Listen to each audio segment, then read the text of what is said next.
I found out my parents were leaving everything to my brother while I was standing in their hallway, rain dripping from my coat onto their welcome mat.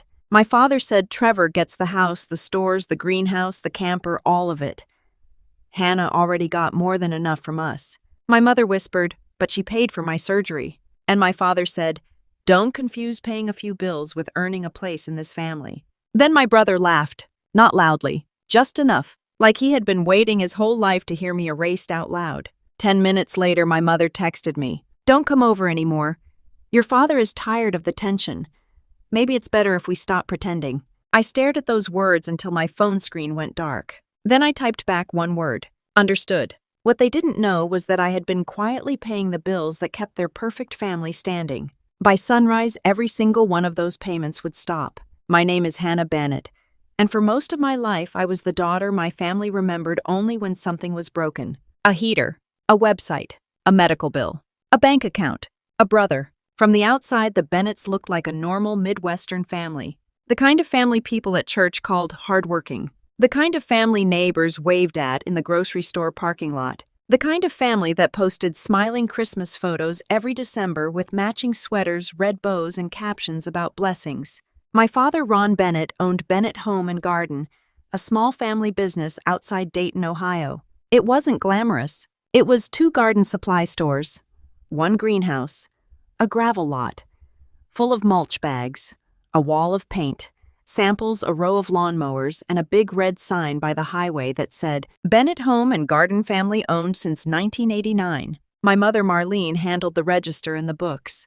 My younger brother, Trevor, stood near the front door in clean jeans and a company polo, shaking customers' hands like he had built the place from dirt, sweat, and prayer. And me, I was the one in the back room, the one designing flyers, fixing the website, answering angry emails, repainting display shelves, writing product descriptions, making the Christmas window look warm enough for customers to stop and take pictures, loading bags of soil into trunks for elderly women who called me sweetheart. And somehow, no matter how much I did, I still got told I didn't really understand the family business. Dad had a gift for making insults sound like advice. Hannah, you're creative, he used to say. Then he would pause like he was trying to be gentle. But Trevor has the head for business. Creative. In my family, that word did not mean talented. It meant soft, unreliable, decorative, not serious. Trevor could leave the greenhouse doors open during a cold snap and ruin $3,000 worth of plants, and Dad would say, he's learning. I could misprint 1 coupon code on a spring sale flyer, and Dad would stare at me across the dinner table like I had embarrassed the family name. When Trevor turned 16, Dad bought him a black pickup truck with a green bow tied to the mirror. When I turned 16, I got Mom's old minivan with a cracked windshield and a passenger window that only rolled down if you hit the button twice and prayed. Dad told me don't act spoiled. A car is a privilege. When Trevor failed 2 community college classes, Mom said, he's just finding himself. When I earned a scholarship to study retail design in Cincinnati, Dad asked, so you're leaving us short-handed during planting season. That was the first time I understood I could be useful to them and still not be valued. But understanding something does not always stop you from hoping. Hope is stubborn. It keeps dragging a chair to a table where no one saved you a seat. So I kept showing up. I came home on weekends. I made birthday cakes.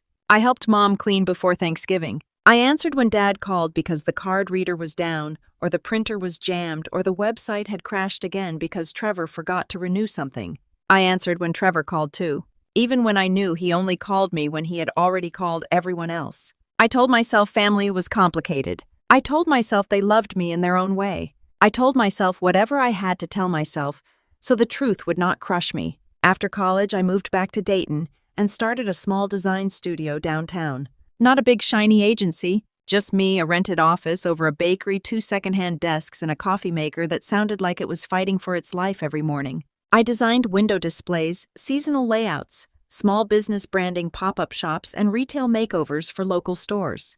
Bakeries, salons, thrift shops, coffee shops, hardware stores. The kind of places where the owner still sweeps the sidewalk before unlocking the door. And I was good at it, really good. I could walk into a tired store with dusty shelves and bad lighting, and 3 weeks later, customers would be stopping to take pictures by the front window. I knew how ordinary things could feel special when someone cared enough to arrange them with love. Maybe because I had spent my whole life trying to arrange myself into someone my parents could finally love. By 34, I had a real studio, 4 employees and clients booked months ahead. My parents still described my work as decorating.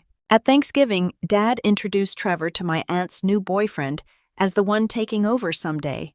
Then he pointed at me and said, "And Hannah does little design things." Little design things. I smiled so hard my face hurt. That same winter, Mom slipped on the icy steps outside the greenhouse and broke her hip. Surgery, physical therapy, medical equipment, a home care aide for 3 weeks. Insurance covered some of it, not enough. Dad complained about deductibles at the dinner table, like the hospital bill had personally insulted him. Trevor said he was cash tight because he had just bought a bass boat. So I paid. I didn't make an announcement. I didn't post about it. I didn't ask anyone to thank me. I paid the hospital balance, arranged the home aid, covered the therapy copays, and sent Mom a heated blanket because she said the living room felt cold at night. She texted me a heart emoji. That was all. A year later, Trevor launched a backyard smoker rental business because he had watched 3 videos online and decided he was an entrepreneur. It lasted 5 months. He lost deposits, damaged 2 trailers, and owed money to a meat supplier who threatened to show up at the garden center. Dad called me at 9:30 on a Tuesday night. "We're family," he said. "We don't let each other sink." So I transferred $12,000, then another 8. Then I quietly covered 2 months of the greenhouse electric bill when Dad said cash flow was temporarily ugly. Every time I helped, I thought maybe this would be the moment. Maybe this time they would see me, not as the extra child, not as the backup plan, as family. But some people do not see sacrifice. They only see access. The first public slap came at the store's 35th anniversary. Dad decided to hold a Saturday celebration in the parking lot. Hot dogs, lemonade, a raffle for a lawnmower, a folding table with cupcakes Mom ordered from the grocery store. I designed the flyers, the social media posts, the signs, the coupons, and the little thank you cards that went into every customer bag. I even came in at 6 that morning to hang bunting across the front windows, because Trevor said he had to pick up ice and disappeared for 2 hours.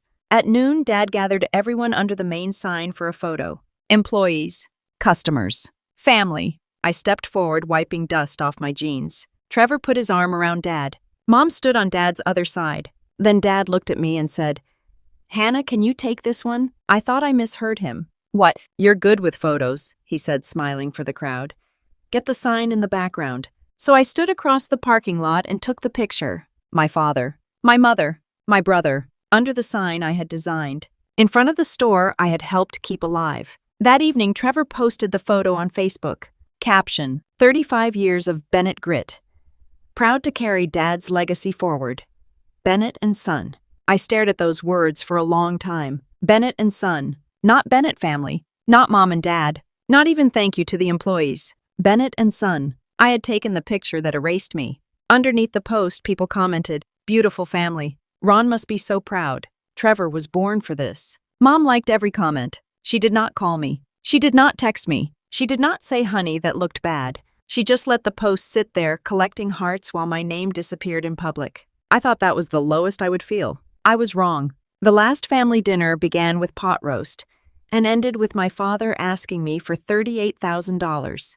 We were sitting around my parents' old oak table, the one with water rings under the varnish and a crack down the middle Dad always promised to fix. Mom had made mashed potatoes. Trevor brought his fiancée, Kelsey, who sat quietly beside him with her hands wrapped around a glass of water. Dad cleared his throat before dessert. That was never good. "Hannah," he said, using the voice he used when asking for money while pretending he was asking for loyalty. "The Beaver Creek store needs help." I looked up. "What kind of help?" "Short term." "How short term?" He shifted in his chair. $38,000. My fork stopped halfway to my plate. Trevor leaned back like this had nothing to do with him. Mom stared at her napkin. No one looked embarrassed. That was the part that hurt first. They were not ashamed to ask. They were only annoyed that I might hesitate. "What happened?" I asked. Dad waved a hand. "Inventory timing, supplier delays, heater repair, payroll. Don't make me list every little thing. 38,000 isn't a little thing." Trevor gave a small laugh. Dad's eyes hardened. "Your brother is doing everything he can." There it was. The family anthem. Trevor was always doing everything he could, even when he did almost nothing. I reached into my tote bag and pulled out a folder. "I actually brought something tonight," I said. Dad looked at it like I had placed a dead bird on the table. For months, I had been working on an idea for the stores. Weekend DIY workshops, porch planter kits, tool lending nights, Saturday classes for first-time homeowners, seasonal family projects, small realistic things that could bring people in during slow months and make the store feel like a community again. I had layouts, cost estimates, supply lists, sample flyers, and a simple launch schedule. I made a plan, I said. We could start small. One Saturday a month. Beginner-friendly. Families, homeowners, retirees. People want a reason to come in that isn't just buying mulch. Trevor smirked. Pinterest with a cash register. Dad flipped through 2 pages like he was checking junk mail. Hannah, people come here for nail, soil, and grass seed, he said. Not craft hour. It's not craft hour. It's customer retention. Trevor whistled. Listen to her. Customer retention. Big city words. I looked at Mom. She kept her eyes on her plate. Dad closed the folder and pushed it back. We don't need cute ideas. We need real support. Real support. Meaning money. Meaning my work was silly until it could be converted into cash for them. I felt something inside me go very still. Still, I didn't yell. I didn't cry. I didn't ruin dinner. In my family, they could humiliate me at the table. But if I reacted, I was the dramatic one. So I said I needed time to think. Dad's jaw tightened. Trevor muttered, of course. Kelsey looked at me then. Only for a second. But there was something in her eyes. Not pity exactly. More like warning. 2 nights later, I went back to my parents' house because I had left a box of old display boards in their basement. I needed them for a client presentation. I thought I could slip in, grab the box, and leave. It was raining lightly when I pulled into the driveway. The house looked warm from the outside. Kitchen light glowing. Curtains drawn. Mom's little ceramic pumpkins still lined up on the windowsill, even though Thanksgiving was over. For one foolish second, I missed them. Not the real them. The version of them I kept hoping they might become. I let myself in with the spare key. The smell of roast chicken and rosemary drifted from the kitchen. I opened my mouth to call out. Then I heard Dad say my name. Hannah doesn't need anything from us, he said. She made her choice years ago. I froze in the hallway. Trevor answered exactly. She acts like she's above us anyway. Mom said something too low for me to catch. Then Dad's voice sharpened. Trevor is the one who stayed. Trevor is the one carrying the Bennett name. When I'm gone, everything goes to him. Everything. The word landed like a door locking. Trevor asked the stores too. Dad said both stores. The greenhouse, the house, the lake camper.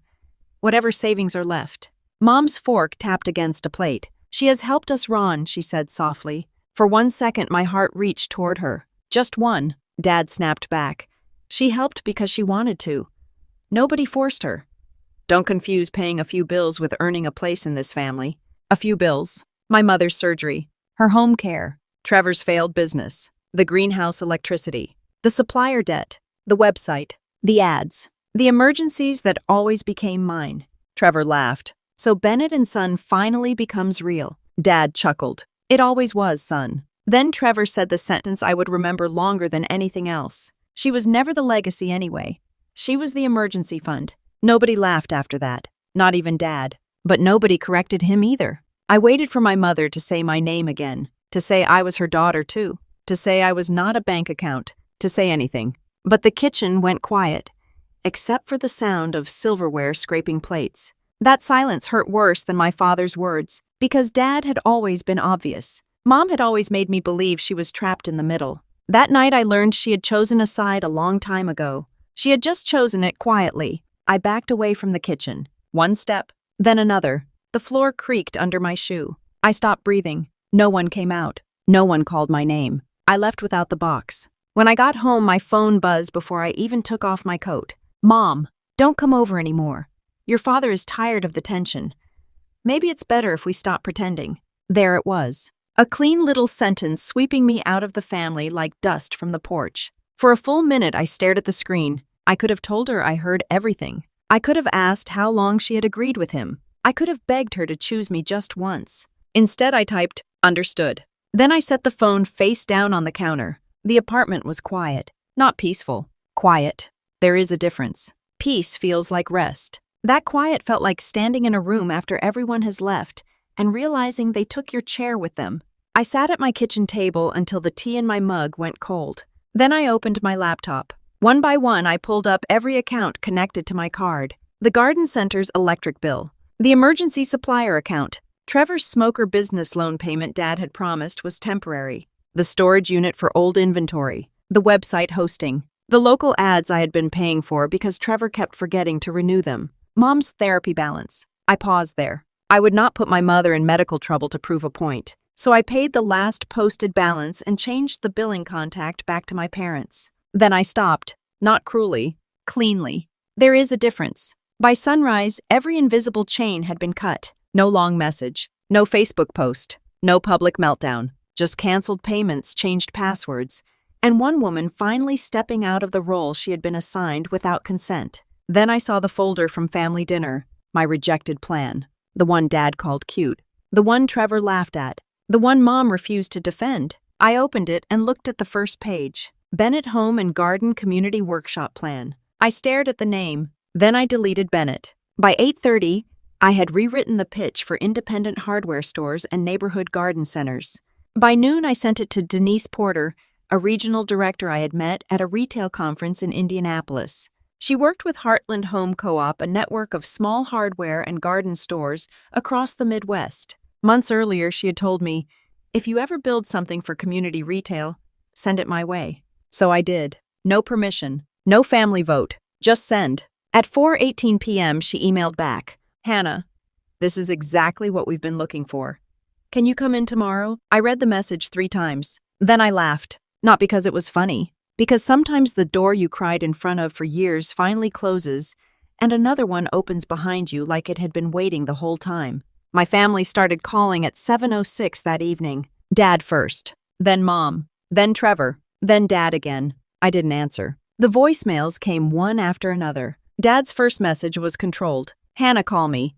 There's been some issue with the utility account. The second was sharper. This is not the time for games. Trevor's message was pure poison. You really think cutting off payments makes you powerful? Grow up. Mom's message came last. Honey, I don't know what happened, but please don't punish everyone. I almost picked up. Almost. Because my mother's voice still had a key to some room inside me. Then I remembered the kitchen, the silverware, the silence. I put the phone in a drawer and went to bed. The next morning, Heartland offered me a consulting contract bigger than anything my studio had ever landed. Not instant wealth, not a fairy tale. Something better. A real chance. They wanted to test my workshop model in 12 stores across Ohio, Indiana, and Kentucky. Porch planter classes, beginner tool nights, seasonal home repair kits, Saturday family projects, displays, branding, training guides, social templates, the whole system. Denise slid the agreement across the table and said, You understand these customers. You make practical things feel personal. I had to look down for a second, because no one in my family had ever described my work like that. Practical, personal, worth paying for. The first payment alone was more than I had given my family in the past 2 years. I signed with a steady hand. 3 days later, Trevor showed up outside my studio. I saw him through the glass front door pacing on the sidewalk in a Bennett Home and Garden hoodie, jaw-tight phone in his hand. I told my assistant Jamie to stay near the front. Then I stepped outside. Trevor didn't say hello. Turn the payments back on. I looked at him. Number. His eyes flashed. You don't get to do this. I already did. You're going to ruin Dad. I'm not ruining anyone. I stopped funding a family that told me I wasn't part of it. He laughed, but it came out thin. You're so dramatic. Mom was right. Everything always has to be about your feelings. There it was. The old sentence. The one they used whenever I pointed at a wound. I smiled a little. That surprised him. My feelings paid your supplier, I said. My feelings paid Mom's home care. My feelings covered the electric bill when the greenhouse heaters were about to shut off. My feelings kept Dad from admitting at church that his golden son couldn't handle a bank account. His face turned red. Watch your mouth. No, Trevor. You watch yours. I am done being useful to people who treat me like an embarrassment. He stepped closer. For a second, I saw the little boy who used to break things and point at me before Dad walked into the room. Then the studio door opened behind me. Jamie stood there with her phone in her hand. 2 of my employees looked through the window. Trevor saw them and stepped back. This isn't over, he muttered. For me, I said it is. He stormed off, pride dragging behind him like a torn flag. The next person to visit me was Kelsey. She came the following Monday with swollen eyes and no engagement ring. She stood in my studio doorway holding a brown paper grocery bag against her chest. "Hannah," she said, "can we talk?" I brought her into the back office. She sat down but didn't relax. People who are about to tell the truth rarely do. "I'm sorry," she said. "For what?" "For sitting at that dinner and saying nothing." That sentence hit harder than I expected. At least she knew she had done it. She opened the grocery bag and pulled out a spiral notebook receipts and printed screenshots. "I helped with the book sometimes," she said. "Not officially. Just when your mom was tired, or Trevor said he was too busy." At first I thought I was making mistakes. She pushed the notebook toward me. Money missing from the register. Store card charges that didn't match inventory. Cash deposits smaller than the sales report. I opened the notebook. Kelsey's neat handwriting filled the pages. Dates, amounts, questions, boat slip payment, hotel in Nashville, sports betting app, cash drawer short again, working closing shift. The receipts were worse. A weekend lake resort, designer sunglasses, a hunting trip, gas station withdrawals, a new fish finder for the boat, all paid from accounts meant for soil seed tools and payroll. Then I saw one receipt that made my throat tighten. A lake resort charge from the same week. Dad told me he could not afford Mom's walker after surgery.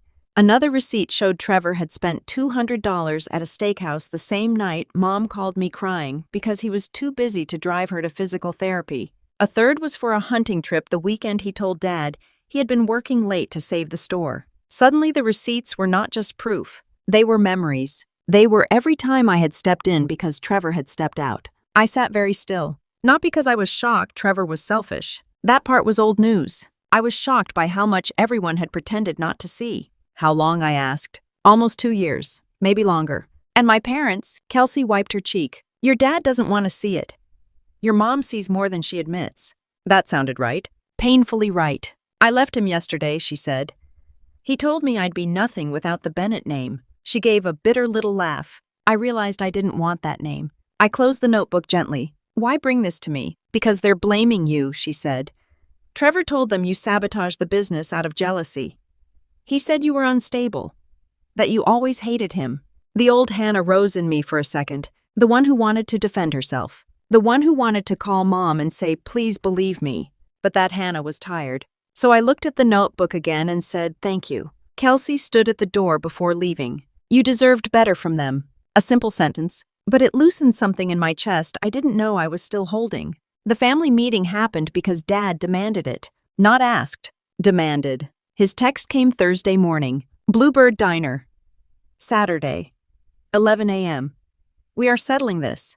The Bluebird Diner sat between a laundromat and a pharmacy on Main Street, with red vinyl booths and pies spinning in a glass case by the register. My family used to go there after church when I was little. Trevor always got chocolate milk. I was told water was fine. Funny what memory keeps. When I walked in Saturday morning, Dad was already in the back booth. Mom sat beside him, twisting a napkin in her hands. Trevor sat across from them, sunglasses on top of his head. There was an empty space beside Mom. I didn't sit there. I pulled a chair to the end of the booth, not inside the family shape. Beside it. Dad noticed. His face darkened. "Really? You wanted to settle this," I said. Mom reached toward me. "Hannah, sweetheart." I moved my hand just enough that she stopped. Dad leaned forward. "You have made your point. The store is behind on payments, the supplier account froze, and your brother is being humiliated in front of employees. By me. Don't play innocent." Trevor scoffed. "You've been waiting for this. Admit it." I looked at him. "No, Trevor. I waited my whole life for the opposite." That shut him up for half a second. "Only half." Dad tapped the table. "You will restart the payments until we stabilize. Not please. Not can you. Not thank you for everything you already did. Will." The waitress came by with coffee. I ordered tea. When she left, I pulled Kelsey's spiral notebook from my bag and placed it on the table. Trevor's face changed before anyone opened it. That was how I knew. Dad frowned. "What is that?" asked Trevor. Mom looked at him. Trevor laughed too loudly. "I don't know what game she's playing." I slid the receipts across the table. Boat slip, Nashville hotel, sports betting transfers, cash drawer shortages, store card charges that never touched store inventory. Dad picked up the first receipt, then the second. The color drained slowly from his face. Mom whispered Trevor. Trevor snatched one paper. "These could be anything." "They're from Kelsey," I said. His eyes snapped to mine. "She's lying. She left you." His mouth opened, closed, opened again. Dad's hand trembled as he turned another page. For once, my father looked old. Not strong, not certain, just old. How much, he asked. I shook my head. Enough that blaming me won't save you. Trevor pointed at me. She's doing this because she wants revenge. She's always been jealous. Jealous. Of what? Of being praised for standing near the register while someone else quietly held the roof up. Of a boat bought with stolen cash. Of a family name that came with conditions. No, I said. I'm not jealous of you. I'm embarrassed I spent so many years trying to earn a place in a family that thought love was something I had to pay for. Mom covered her mouth. Dad stared at the notebook. Then, because pride dies hard in men like my father, he lifted his head and said, even if Trevor made mistakes, you still hurt this family. There it was. The final proof. Even with the truth on the table, he still needed me to be the problem. I nodded slowly. I understand what family means to you, I said. Trevor gets chances. Trevor gets patience. Trevor gets the business, the house, the camper, the name. And I get called when the bill is due. Mom's eyes filled with tears. Hannah, that's not fair. I turned to her. No, Mom. What wasn't fair was listening to Dad erase me while you kept eating. Her face crumpled. Dad's head snapped up. So now they knew. Good. I reached into my bag and pulled out one more folder. Not thick. Not dramatic. Just a clean contract with my studio's name at the top. The workshop plan you laughed at, I said. Heartland Home Co-op bought it. Dad blinked. Mom stared. Trevor's mouth twisted. They're launching it in 12 stores. First, I continued. If it works, it expands through the region. My studio is leading the design displays, training, and marketing. Trevor slammed his palm on the table. That was for our store. No, I said calmly. It was offered to your store. You called it Pinterest with a cash register. Dad's voice was low. How much? I looked at him for the long moment. Enough. Trevor's face went red. You stole from us. The diner went quiet. 2 booths turned to look. I did not flinch. Funny, I said. That word sounds different coming from you. Before Trevor could answer, the waitress returned with my tea. She looked at the folder on the table, then at me. Wait, she said slowly. Are you Hannah Bennett? From the Heartland Workshops. The whole booth went still. I nodded once. My sister took her kids to the porch planter class last weekend, the waitress said, smiling. She said it was the first time her son put down his tablet for 2 hours. They loved it. Nobody spoke. The waitress glanced at my father, then back at me. You're doing something really good. That one sentence landed harder than the contract. Because a stranger could see value in me without needing me to pay a bill first. Dad stared at the table. Mom started crying silently. Trevor looked like he had swallowed glass. The waitress walked away, and the silence she left behind was enormous. Dad said my name in that warning tone he had used my whole life to push me back into my place. But I did not live there anymore. I stood. This is the last time I'm explaining myself. I did not destroy this family. I stopped paying for the lie that it was one. Mom wiped her cheeks. Hannah, please don't leave like this. I looked at her. There were 100 things I wanted to say. The birthday she forgot. The graduation dinner she skipped because Trevor had a softball game. The night she let Dad call my work a hobby. The Facebook post. The kitchen. The text. Instead, I said the only thing that mattered. You told me it was better if we stopped pretending. She pressed the napkin to her mouth. I picked up my bag. Dad looked at me like he was seeing someone unfamiliar. Maybe he was. Maybe he had never really seen me before. As I walked toward the door, Trevor called after me. You'll come crawling back. I stopped, turned, smiled sadly. No, Trevor. That was your role. You just confused it with mine. Outside, the November air was cold and sharp. Through the diner window, I could see my family bent over the table, surrounded by receipts, silence, and the truth. For the first time, I did not want to run back in and fix it. Freedom did not feel like fireworks. It felt like not reaching for the broom when other people finally had to stand in the mess they made. The months after that were not simple. People like to imagine walking away from family feels clean. It does not. It hurts in waves. Some mornings I made coffee and reached for my phone, half expecting Mom to text. Some nights I drove past a garden center and felt my throat tighten at the smell of wet soil and cedar chips. Healing is not a straight line. It is more like repainting a room with years of smoke in the walls. You do one coat, then another, and some days the stain still bleeds through. But my life grew anyway. Heartland's first workshop sold out. Then the second round. Then people started posting photos of their porch planters, their kids holding little hammers, their grandmothers painting birdhouses at folding tables. Small things, beautiful things. Ordinary people making something with their hands on a Saturday morning. 3 months later, the Heartland store 2 miles from my father's Beaver Creek location had lines out the door every Saturday. Families were building the same planter kits Dad had called craft hour. Meanwhile, Bennett home and garden was empty by noon. I did not celebrate that, but I did understand it. They had not lost because I hurt them. They lost because they rejected help when it came from the daughter they had trained themselves not to respect. By spring, my studio moved into a bigger space. We painted the front door yellow. Jamie said it looked too cheerful. I said that was the point. I hired 2 more designers. I paid off the last credit card balance from the years I had spent rescuing people who resented needing me. And I bought myself a dining table with no crack down the middle. 8 months after the diner, Aunt Linda called. Every family has one relative who treats bad news like a casserole she must personally deliver. "Hannah, honey," she said, lowering her voice, "I thought you should know. The Beaver Creek store closed." I closed my eyes, not in joy, not in grief, just to steady myself. She continued, "Your father sold the greenhouse lot. Trevor's boat got taken back. Kelsey moved to Columbus, good for her. Your mother's working part-time at the school office now." I said nothing. Aunt Linda sighed. "They ask about you." That sentence once would have broken me open. Now it only made me tired. What do they ask? If you're doing well. I looked around my studio, at the yellow door, at the work tables, at my name painted on the front window. Hannah Bennett Studio. No ampersand. No sun. Just me. "I am," I said. 2 weeks later, a letter arrived at my apartment. No return address. But I knew Mom's handwriting immediately. I left it on the counter for 2 days. On the 3rd day, I opened it. It was short. "Hannah, I have started this letter too many times. I don't know how to say everything. Your father is angry. Trevor is angry. But I am tired of being quiet." I should have spoken up.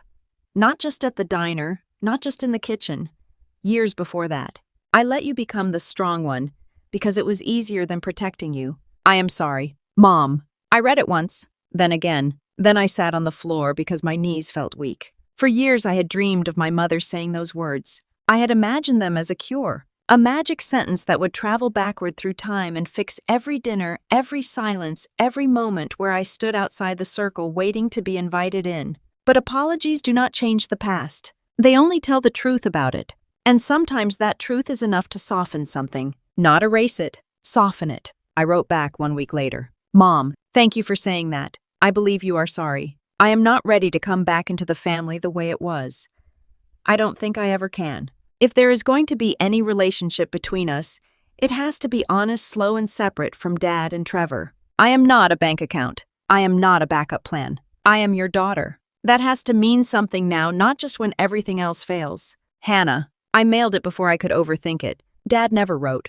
Trevor never apologized. That did not surprise me. Some people would rather lose everything than admit the person they looked down on was holding them up. That summer, Heartland held a community event in Dayton to celebrate the workshop program's expansion. They set it up in a park with white tents, food trucks folding tables, kids running around with painted flower pots, and older men happily arguing over the best way to sharpen garden shears. My studio designed the whole space. At the entrance stood a big sign, "Community grows where people feel welcome." Designed by Hannah Bennett Studio. I was adjusting a display of cedar planter boxes when I saw Mom at the edge of the crowd. She looked smaller than I remembered. Not weak, just human. She wore a blue cardigan and held her purse with both hands. For a moment, neither of us moved. Then she walked toward me. No dramatic music, no running, no perfect movie hug. Real life rarely gives you that. She stopped a few feet away and looked at the sign. "It's beautiful," she said. "Thank you." She looked at the families painting pots under the tent. "This was your idea." "Yes." Her eyes filled, but she did not make me comfort her. That mattered. "I'm proud of you," she said. The words landed softly. Late, but softly. I thought of all the years I had needed that sentence. All the birthdays. All the dinners. All the times one word from her could have made me feel less alone. Then I looked around at the people laughing under the tents. At my employees. At the life I had built. At the work that no longer needed my family's approval to be real. "Thank you," I said. We stood side by side for a minute, watching a little boy hand his grandmother a crookedly painted birdhouse. Mom wiped her cheek. "Your father wanted to come," she said. I did not answer. He didn't know what to say. I smiled sadly. That's never stopped him before. Mom gave a small laugh through her tears. Then she nodded because she knew I was right. We did not fix everything that day. This is not the kind of story where one apology rebuilds a home. Some homes were never safe enough to return to. But we stood in the same place without pretending. And that was something. A year after the night I overheard my father give my whole life away, I drove past the old Bennett home and garden sign. The Beaver Creek location was empty. The red letters had been removed, leaving pale shadows on the front of the building. For a long time, seeing that would have made me feel like I had failed to save something. But that day I felt only quiet sadness. Not every legacy deserves to survive. Some legacies are just habits with a family name painted over them. My father thought legacy meant property, buildings, bank accounts, a son to hand the keys to. But legacy is not what you leave behind when you die. Legacy is what people feel when they remember how you treated them while you were alive. It is the daughter who still came when you called, the child who paid bills without being asked, the one who kept showing up long after everyone made it clear she was standing outside the circle. Respect is not an inheritance you give someone after they have earned enough pain. Respect is the beginning. It is the floor. Without it, family is just a word people use when they want access to your heart, your labor, or your money. I used to think being chosen by my family would finally make me whole. Now I know dignity begins the moment you stop auditioning for love. I still have Mom's letter tucked in a drawer. I don't read it often. I don't need to. My life is full now. Not perfect. Full. On Saturday mornings, I sometimes visit one of the Heartland stores and watch families build planter boxes together. I watch daughters holding drills, mothers laughing, fathers listening, brothers sharing paint, ordinary people doing ordinary things with care. And every time I think, this is what I was trying to build all along. Not a business plan. A place where no one has to beg to matter. So if you have ever been the one your family called only when they needed help, if you have ever been erased from the photo left out of the plan, or treated like your love was a utility bill they could forget to pay, remember this: walking away does not mean you failed your family. Sometimes it means you finally stopped failing yourself. And sometimes the most powerful revenge is not watching them lose everything. It is building a life so steady, so honest, and so deeply yours that when they finally look for you, they find only the person they should have respected from the beginning. Would you have forgiven my mother after that letter? Or would you have walked away for good? Tell me in the comments. Because somewhere out there, someone needs to know they are not wrong for finally choosing themselves.